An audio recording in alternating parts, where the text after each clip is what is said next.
کتاب انزل الیک، یہ کتاب ہے جو آپ کی طرف نازل کی گئی ہے، فلا یکن فی صدرک حرج منہ، آپ کا سینہ اس کی طرف سے تنگی میں نہ پڑے، کیونکہ نبی صلی اللہ علیہ وسلم کا سینہ تنگ ہوتا تھا نا، کیونکہ قرآن میں جو آیتیں نازل ہو رہی تھی کلچر بالکل اس کے اگینسٹ تھا، تو آپ صلی اللہ علیہ وسلم تنگ ہوتے تھے کہ اب مجھے یہ بات بھی مشرکین کو بتانی ہے، پھر وہ آگے سے مجھے جو ہے وہ رد عمل ہوگا ان کا، اور پھر میری مخالفت ہوگی، تو ظاہر ہے جیسے جیسے آیتیں نازل ہو رہی تھیں ایسے ایسے آپ کی ذمہ داریاں بڑھ رہی ہیں اور ایسے ایسے مخالفت بڑھتی چلی جا رہی ہے۔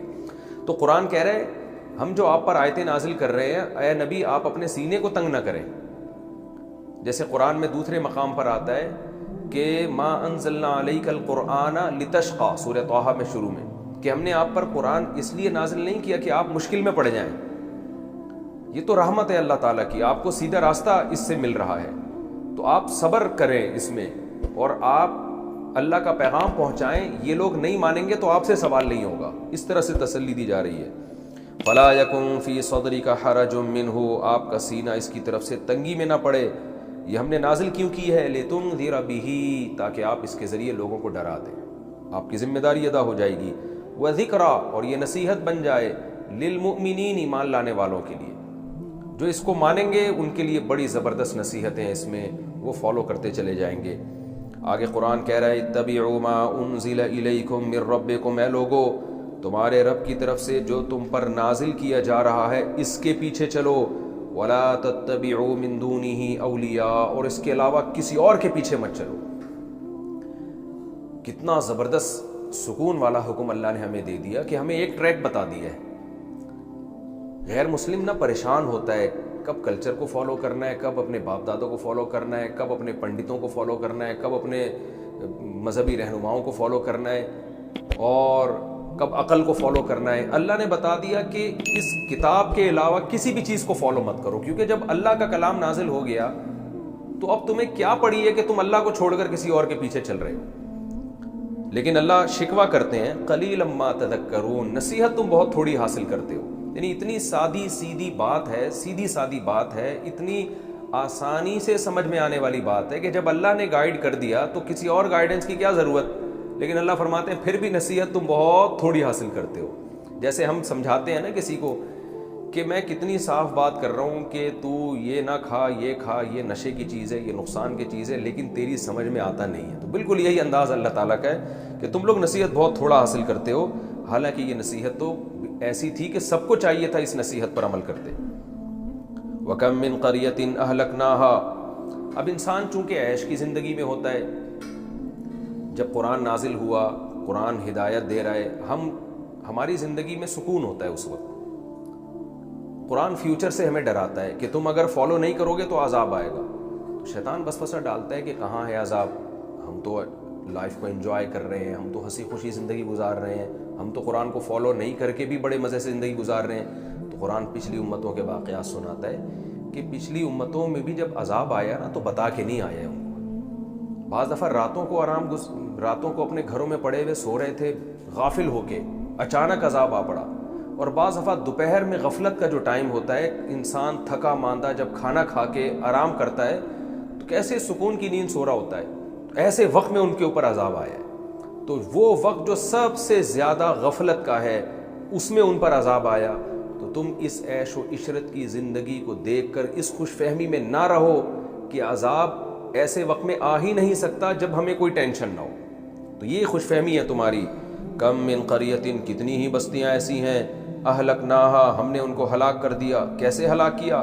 فجاءہا بأسنا بیاتا، ہماری پکڑ ان کے پاس آئی راتوں کے وقت میں جب وہ غفلت میں تھے، او ہم قائلون، یا سارے کے سارے وہ دن میں قیلولے کر رہے تھے۔ یہ انگریزوں کے بر صغیر میں آنے کے بعد 3 ٹائم کا کھانا شروع ہوا ہے، ورنہ قرآن سے بھی پتہ چلتا ہے، تاریخ سے بھی پتہ چلتا ہے کہ پوری دنیا میں 2 ٹائم کا کھانا کھایا جاتا تھا، بکرۃ و عشیہ، جس کو قرآن بھی کہتا ہے صبح و شام۔ نبی صلی اللہ علیہ وسلم کی سیرت سے بھی یہ پتہ چلتا ہے۔ وہ کون سا کھانا ہوتا تھا کہ صبح وہ لوگ فجر کے وقت اٹھ جایا کرتے تھے، اپنے کاموں کے لیے چلے جایا کرتے تھے، کھاتے نہیں تھے۔ جب شدید بھوک لگتی، 11 بجے کا ٹائم جو زوال سے پہلے کا ٹائم ہوتا ہے، تو 11 ساڑھے 11 12 بجے شدید بھوک لگتی تھی. اس وقت دنیا میں کھانے کا رواج تھا, یہ نیچرل بھی ہے. تو اس وقت کیا ہوتا تھا, سورج چڑھ رہا ہوتا تھا بلندی کی طرف, ہوا میں آکسیجن کا ریشو بھی آہستہ آہستہ کم ہوتا ہے جیسے جیسے سورج بلندی کی طرف جاتا ہے. اس وقت آپ کو ایک تھکاوٹ کا احساس ہوتا ہے, تو آپ اس وقت کھانا کھاتے ہیں. کھانا کھانے سے بھی نیند آتی ہے, سارا بلڈ کا جو سرکولیشن ہے وہ معدے کی طرف چلا جاتا ہے, دماغ سکون چاہتا ہے, اور ٹائم بھی ایسا ہے جو سکون کا ٹائم ہے.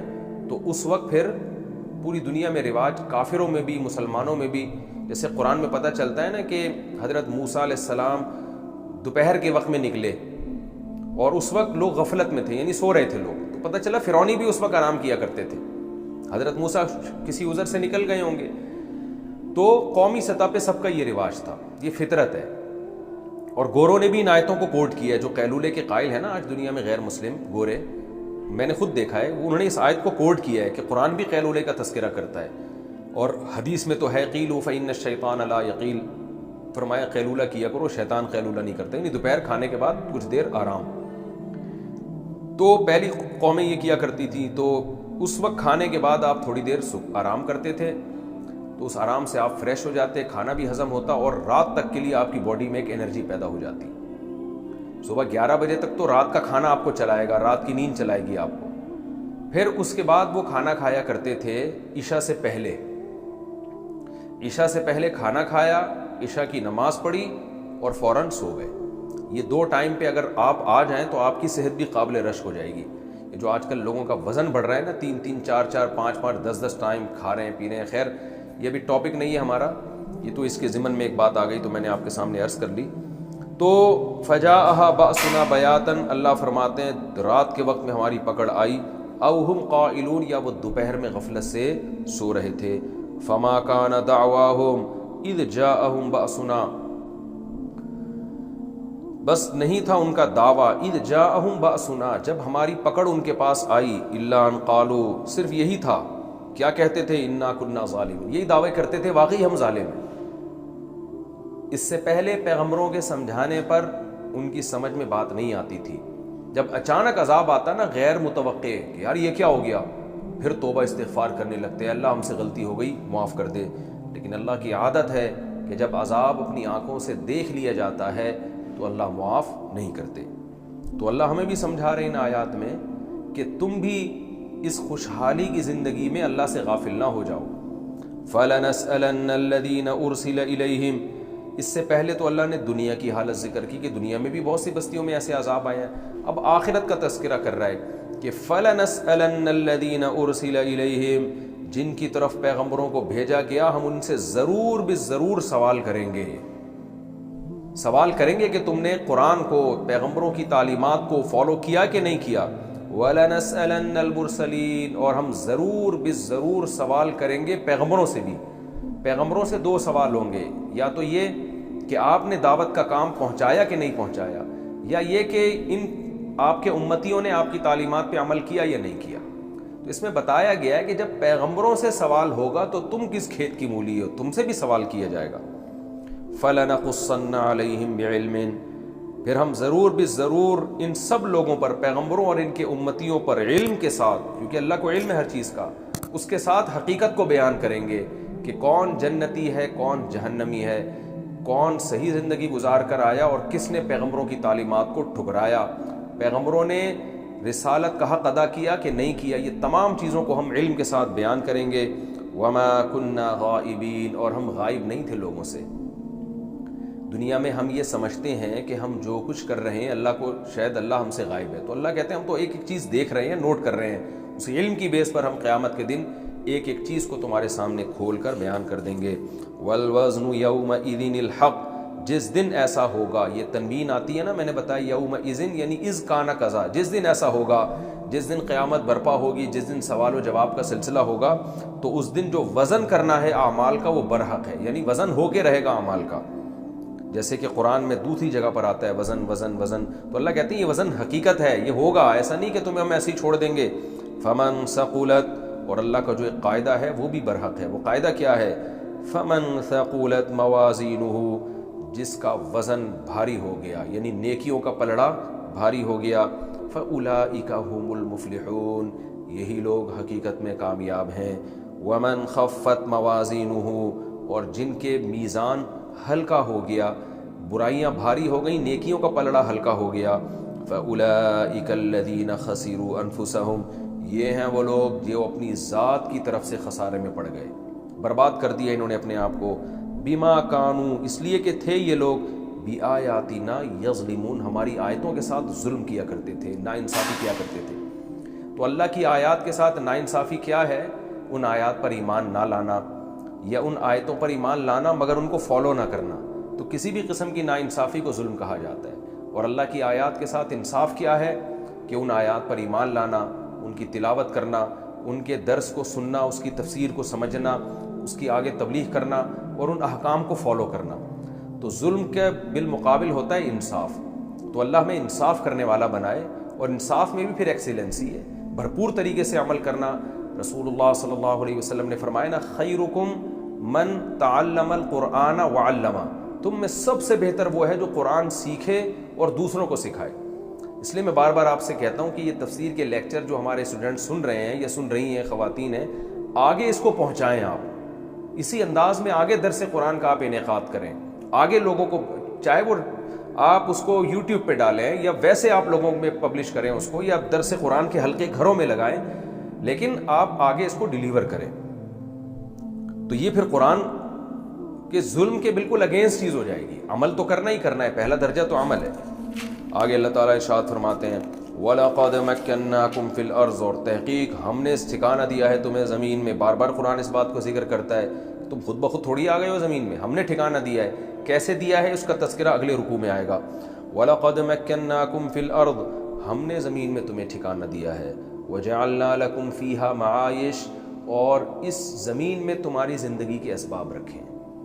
زمین تمہیں ہینڈ اوور بھی کر دی، تمہارے قبضہ بھی دے دیا، اور قبضہ دینے کے بعد سارے اسباب و وسائل بھی پیدا کر دیے تاکہ عزت کے ساتھ سکون سے زندگی گزارو۔ یہ ایسے ہی ہے جیسے کوئی غریب جسے کوئی ٹھکانہ نہ مل رہا ہو، آپ ایک خوبصورت بنگلے کی چابیاں اس کو پکڑا دیں، بولیں آج سے یہ تمہارا ہو گیا، اور پھر اس میں رہنے کے اسباب بھی پیدا کر دیں، واش روم بنا دیں، کچن بنا دیں، بیڈ روم بنا دیں، سوئمنگ پول بنا دیں، اس میں کھیل کا میدان بنا دیں، آپ بیڈمنٹن کا میدان بنا دیں، بیڈمنٹن کی جگہ بنا دیں، آپ ٹینس کی جگہ بنا دیں۔ جو ایک لگژری بنگلہ ہوتا ہے نا، جس میں اچھی زندگی گزارنے کے تمام لوازمات ہوتے ہیں، تو جو کسی غریب کو ایسا بنگلہ دے گا اور تمام لوازمات کے ساتھ، اس کا اس غریب پر کیسا احسان ہوگا۔ تو اللہ فرماتے ہیں پوری زمین ہم نے تمہارے حوالے کر دی ہے۔ انسان کی اوقات کیا ہے، چیونٹی سے بھی چھوٹا ہے انسان اس کائنات میں۔ پوری زمین ہینڈ اوور کر دی ہم نے تمہارے، اور ہینڈ اوور کر کے ایسے ہی نہیں کہ اب جو ہے تم خود چاند اور ستاروں سے جا کے اپنی خوراک کا بندوبست کرو، یہی سب کچھ تمہارے لیے پیدا کر دیا، ذریعہ معاش یہی بنا دیا ہم نے تمہارے لیے۔ لیکن قرآن یہاں بھی وہی شکایت کرتا ہے، قلیلا ما تشکرون، تم شکر بہت تھوڑا کرتے ہو۔ کیسے ناشکری ہے؟ مانتے ہی نہیں کہ اللہ نے دیا ہے، یہ بھی ناشکری۔ جو مان لیتے ہیں وہ اللہ کے ساتھ دوسروں کو شریک کرنا شروع کر دیتے ہیں، یہ بھی ناشکری۔ جو اللہ کے ساتھ شریک نہیں کرتے وہ عملی لحاظ سے ناشکرے ہوتے ہیں کہ ان نعمتوں کا شکر نہیں ادا کر رہے، گناہوں سے اپنے آپ کو بچا نہیں رہے ہیں، نیکیوں کی طرف آ نہیں رہے ہیں، یہ نہیں سمجھ رہے کہ اللہ نے دیا ہے تو اب اللہ کے بھی کچھ حقوق ہیں۔ تو ہر طرح کی ناشکری اس آیت کے تحت داخل ہے۔ تو یہ رکوع ہمارا مختصر سا تھا، اس میں اس کا خلاصہ بھی بہت آسان ہے۔ اللہ تعالیٰ نے اس کتاب کا تعارف کروایا کہ یہ کتاب جو ہم نے نازل کی ہے، اے نبی، اس لیے نہیں کی ہے کہ آپ پریشان ہو جائیں، بلکہ اس لیے کہ آپ لوگوں کو ڈرائیں اور جو عمل کرنا چاہیں ان کو اس سے نصیحت ملے۔ پھر قرآن نے دوسرا آرڈر کیا دیا کہ اس قرآن کے علاوہ کسی اور کتاب کو، کسی اور راستے کو، کسی اور کلچر کو تم نے فالو نہیں کرنا، لیکن شکایت بھی کی کہ تم نصیحت بہت کم حاصل کرتے ہو۔ پھر اللہ نے ڈرایا ہمیں کہ تم اس دنیا کی زیب و زینت اور اس کی عیش و عشرت سے اس خوش فہمی میں نہ رہو کہ اللہ تمہیں پکڑے گا نہیں۔ پچھلی امتیں بھی ہلاک ہوئی ہیں غفلت کے وقت میں، سوتے ہوئے ان پر عذاب آیا ہے، اور پھر وہ مانے بھی ہیں۔ پہلے تو مانتے نہیں تھے، جیسے ہی عذاب آیا مانے کہ اللہ ہم ظالم تھے، لیکن اس کے بعد ان کی توبہ قبول نہیں ہوئی۔ پھر اللہ نے آخرت کا تذکرہ کیا کہ یہ دنیا میں جیسے عذاب آیا، آخرت میں ہم تم سے سوال پوچھیں گے، تم سے بھی، پیغمبروں سے بھی سوال پوچھیں گے، اور اعمال کا وزن ہوگا، جس کا ترازو نیکیوں کا بھاری ہو گیا وہ جنت، اور جس کا ہلکا ہو گیا وہ جہنم کی آگ میں، اس لیے کہ اس نے ہماری آیتوں کے ساتھ ظلم کیا تھا۔